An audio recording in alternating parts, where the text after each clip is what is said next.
All right, we've now got John Fulkerson. So we'll go ahead and take questions for John. Start with Rob Lewis. John, just what are your emotions about going into Sunday and senior day in Thompson-Boling Arena? I think that my emotions are kind of sad that it could potentially be my last home game at Tennessee. And really, I just kind of – it's definitely sad that it could be my last game, but also it's a good time because it makes me look back at all the memories I've had here, all the relationships I've made, and just my teammates, my coaches, the memories, the friendships, hanging out. It just makes me look back and think of all the times that I've done that and all the memories that I've made. Grant Ramey. Go ahead, Rob. I'm sorry. Have you made a decision yet, John, on what you'll do next year? I mean, are you entertaining the possibility of returning? Have I made a decision yet? Not yet. Am I thinking about returning? Of course. It's hard to pass up this institution, this basketball program, these coaches, my teammates, the university. And so absolutely I'm thinking about returning. Have I made a decision yet? No. Am I open for suggestions? Yes. So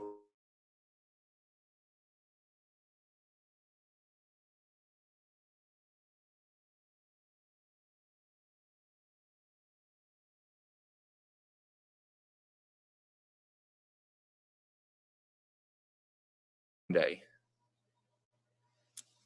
Grant and Gustavo.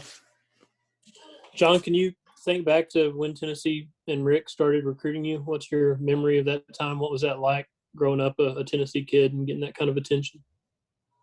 It was a really big deal when Coach Barnes and Coach Lanier, when Rob Lanier called me, and Coach Oliver recruited me as well.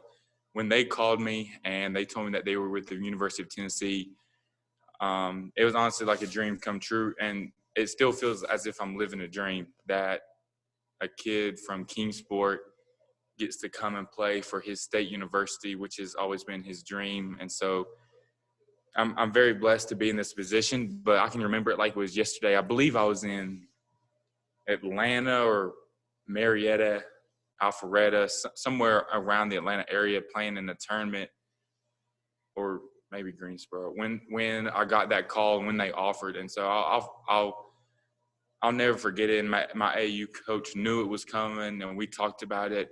And it was really hard not to commit on the spot because of what I've talked about, being from Tennessee, my love for Tennessee. But I really wanted to go through the recruiting process and weigh out my options, and that's what I did. And I obviously I picked the best school, but I remember that recruiting process like it was yesterday for a long time. John, do you see this kind of indecision, or you wanted to think about coming back because you feel like you still have like basketball to give at Tennessee because maybe you're not playing your best basketball this season? Can you repeat that, please?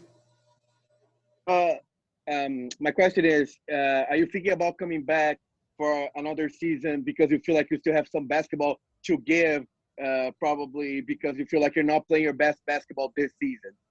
Right. Okay.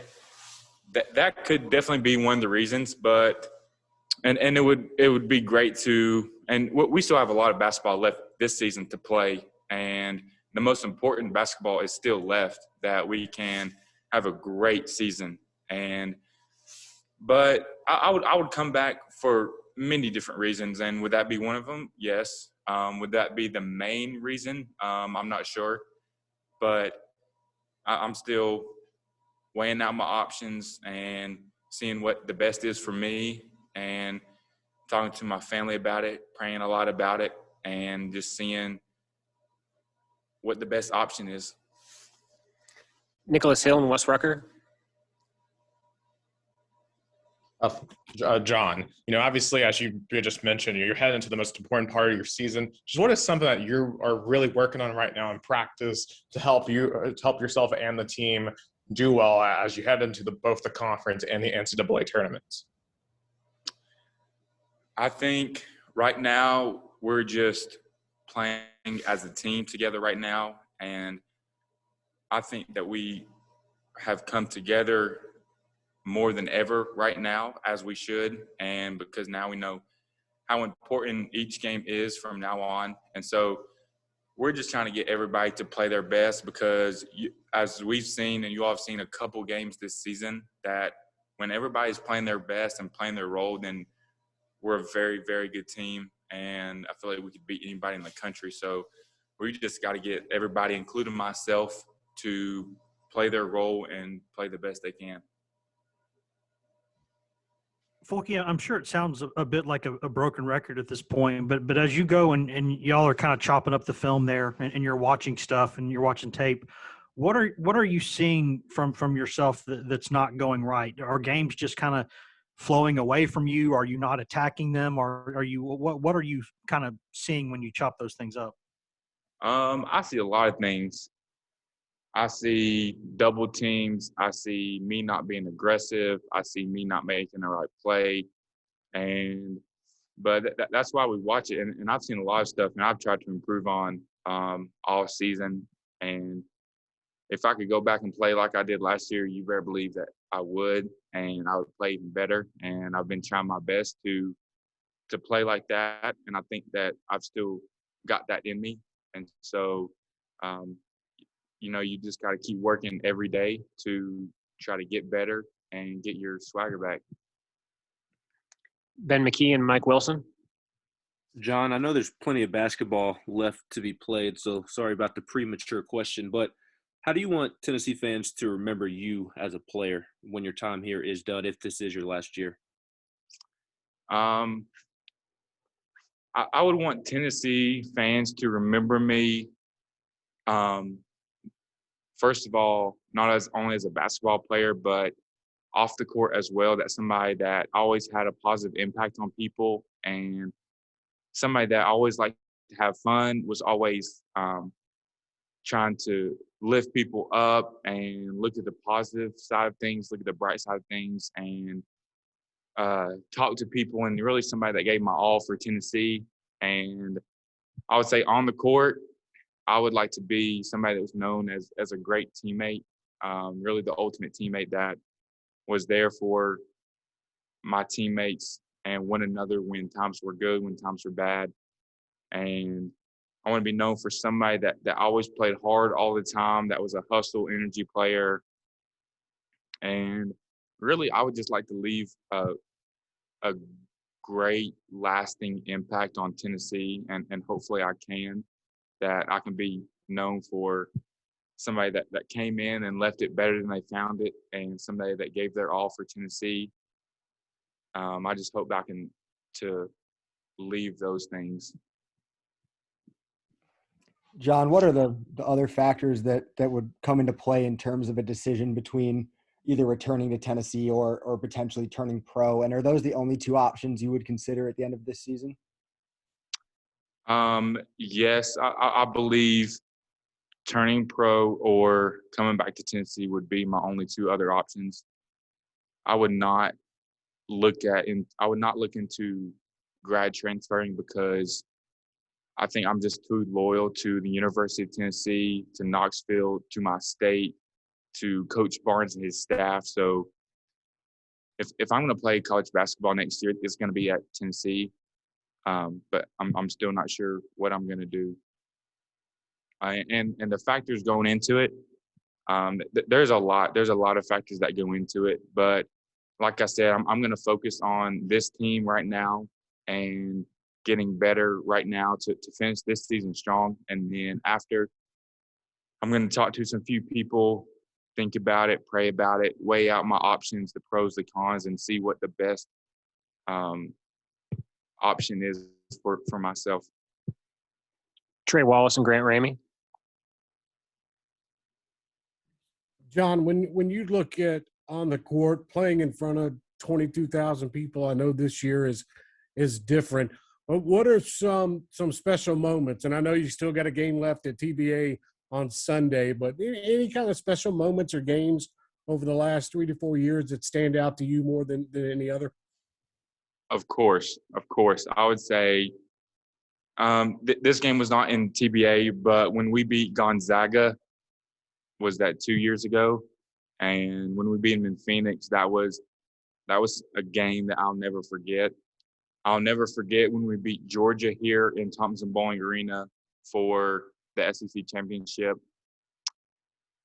We beat Kentucky here a lot, and that's always fun. But I would say the Florida game last year was pretty fun, and I think that's one reason why I would definitely come back next year. Well, knock on wood that COVID kind of chills out and we can have a full TBA again, because that would be like our freshmen really haven't, and EJ, they really haven't felt and played what it's like to play in a full Thompson Bowling Arena. And so and you really can't even simulate that with a video or talking about it, or it's just one of those things that you should have been there, and you really can't recreate it, like I said. And so that's something that I really missed this season is all of our fans there, because we've got the best fans in the country, and it's just not even the same with having it 20% full or whatever the guidelines are. So that's something that I definitely miss. And I think it plays a big role into the home court advantage, because those fans can really make a difference, and especially fans like ours. So hopefully COVID doesn't do much next year, because those fans really make a difference. John, you ever sit back and consider you're kind of the link between Grant and Admiral and that whole kind of era to this current era of Jaden and Keon and Josiah, and kind of what's it like to be around both those groups and be around as long as you have been?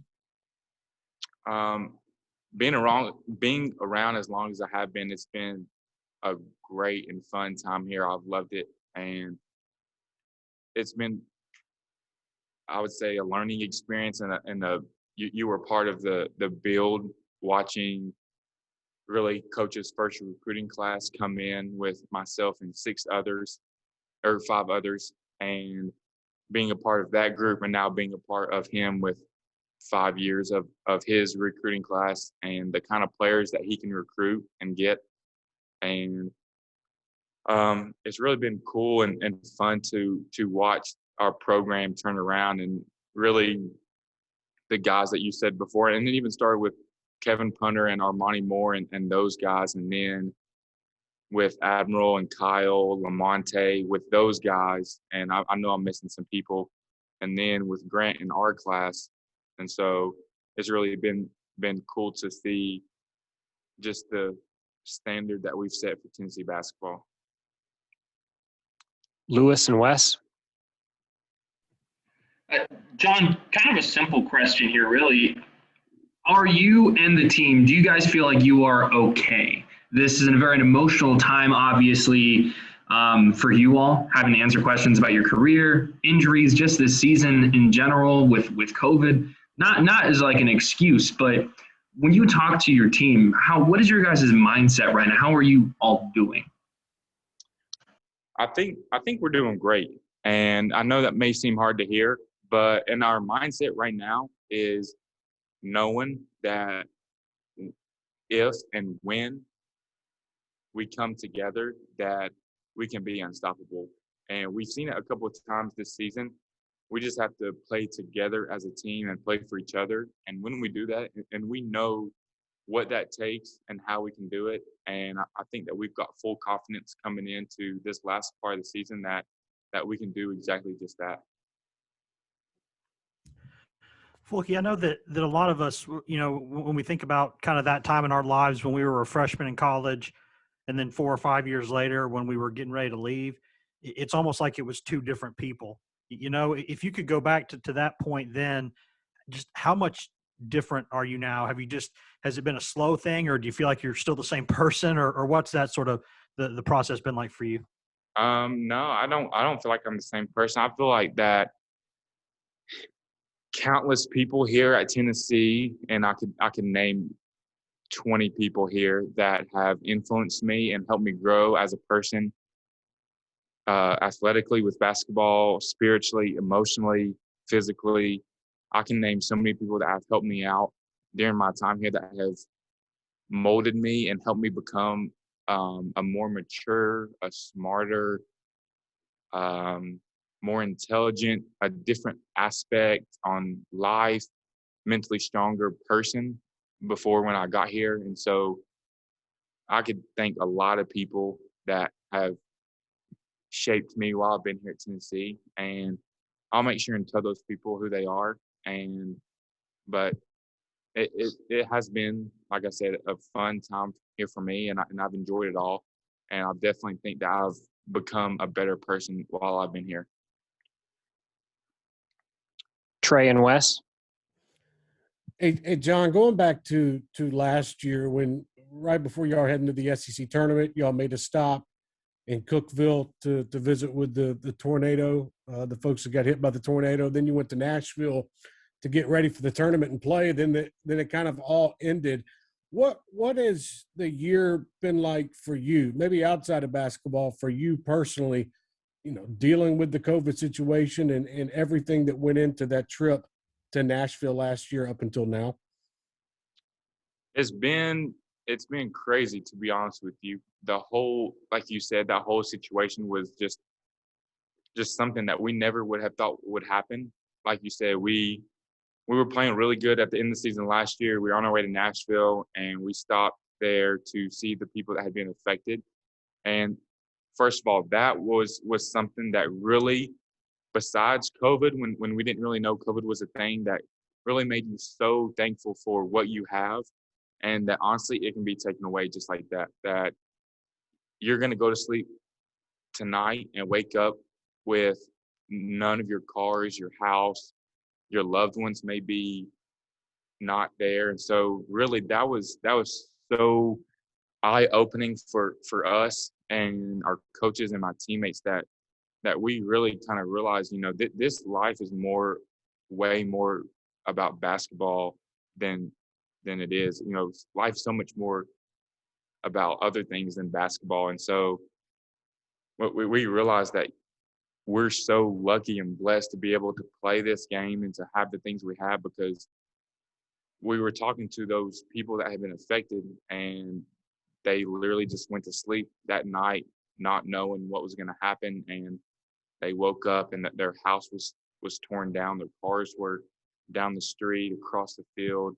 Their churches were demolished. And so that was really, really eye-opening. And I just felt so bad and for those people that they lost things and people that they loved. And so I'm still feeling for them. But after that, we went to Nashville, and like you said, the media coverage worldwide on that was on COVID when we got there was just starting to pick up. They were talking about it coming into the United States and cases kind of going up. And then the night before we played, the NBA canceled their season or postponed their season. And so we thought it was weird that, the NBA kind of being the head person in college basketball, that if they're not going to play, why are we playing? And so we woke up and we were still on to play. So we got ready for the game, went to the Bridgestone Arena, and we're about to go out for the game. And that's when they called it. And then from on, COVID really impacted a lot of people, and a lot of people lost their lives due to COVID. And so then it really makes you even consider more that you don't know what life is going to be, and that we were at home for 6 months, not really supposed to leave the house. A lot of people got laid off of their jobs. People were working from home, things like that. But to see a positive side and bright side of that for myself, I got to spend a lot of time with my family, and my family means the world to me. And to be able to spend that much time with them is something that I haven't done since I was 16 because I went to a boarding school. And so I love spending time with my family. And so that was something positive. And then you really didn't know, like, restaurants were closing. Really the only place you could go was really like the grocery store, the hospital, and things like that. So it's definitely been a crazy, I guess, last year that we've been a part of. And not even our, grandmothers, great grandmothers have been a part of something like this. So it's something that nobody's really ever seen before. But I think that you still have to find the positive out of it and find some way to look at the good things in life, because I think if you're always looking at the bad things and having a negative mindset, then you aren't going to get very far. So I always try to look at the positive things and try to be happy about every situation. Folky, when you look at sort of, or think about being a public figure, is that something that, you're an East Tennessee guy, right? So you play at Tennessee, you start having success, everybody loves you, and then you start struggling a little bit and it gets tough. How tough has it been to adjust to sort of having that kind of life? Is that something that you ever really adjust to, and how does it affect you? I think you do adjust to it, and I've kind of enjoyed it because I always put myself, I've told some people this. I kind of put myself in like Chris Lofton, Wayne Chisholm, those people's shoes, and especially with taking pictures and signing autographs and talking to kids, talking to fans. Because when I was a kid growing up, I really loved to watch that team play. I was a big fan of that team with Chris Lofton, Wayne Chisholm, Scotty Hopson, Tyler Smith, like that whole team. I love watching them play. And so I put myself in their shoes. And as a kid, as a Tennessee kid growing up, and I saw one of them out in public or eating or after a game, I would have loved to get a picture with them or get their autograph. And if I went up to them and asked them for a picture and they said no, then I would just be heartbroken. And because them being the person I looked up to, them being them my idols at the time that I looked up to and wanted to be like when I grow up, I would be heartbroken if they said that they couldn't sign something for me or take a picture with me. And so I put myself in their shoes, and I try not to ever turn down a picture or an autograph or anything, because I know that I'm not going to be in this position forever, and I wanted to use it to the best of my ability in a good way and have a positive impact on people that they can say, like, he's a really nice kid. He cares about other people. He cares about other people's happiness. So I really try to live it like that. But also it being a public figure and being somebody that's recognizable out in public is a good thing, because you really have to watch what you do, what you say, because you can't really do a whole lot without people knowing. And so I always act as if my mother is there, because my mother has very high standards for me. And so, I always say, would my mom want me doing this? Would my mom want me saying that? Would my mom want me hanging out with this person, going there, doing that? So I think that I do a pretty good job, just because I always think of my mom when I am making decisions. So, but I think I've gotten used to being a public figure. And it definitely takes some getting used to, because I was definitely not that well known before, but I guess a lot of people will know you when you play basketball here. And we'll finish up with Grant Ramey. John, how many hours total do you think you spent with Chad Newman the last 5 years? And how much do you think he'll miss you when you're gone? I think that I have probably broken the record for the player in Tennessee basketball history that has spent the most hours with Chad Newman. And for one, I've been here 5 years, and we have spent a lot of time together. And Chad's been here for 55. I've been here for 5. So, and in his many years here, I definitely probably I probably doubled the top guy that had the most hours with Chad. But as much as you don't want to see Chad, because Chad is the athletic trainer, we have a great relationship. And like you said, we have spent a lot of time together. We spent basically my whole first year together. whole first year and a half together. And Chad and I have a great relationship. This is a side note, but Chad makes really, really good spaghetti. His spaghetti is really good. I've tried it a couple of times. He knows I like it. So, but yeah, I love Chad, and I hope Chad's going to miss me as much as I miss him, because I'm really going to miss him. All right. Thank you, everybody. Thank you, John. Lastly, I just want to thank you all for the last 5 years, because, and I hope you all have enjoyed me, because I really like to talk to you all, and I hope that I always try to keep it funny with you guys. I know that when you know you're talking to me, you know you're not going to get the most serious answers. So I really appreciate you guys, and thank you for all you've done for myself and for Tennessee and for my teammates as well. I really appreciate it. We appreciate you. Thanks, John.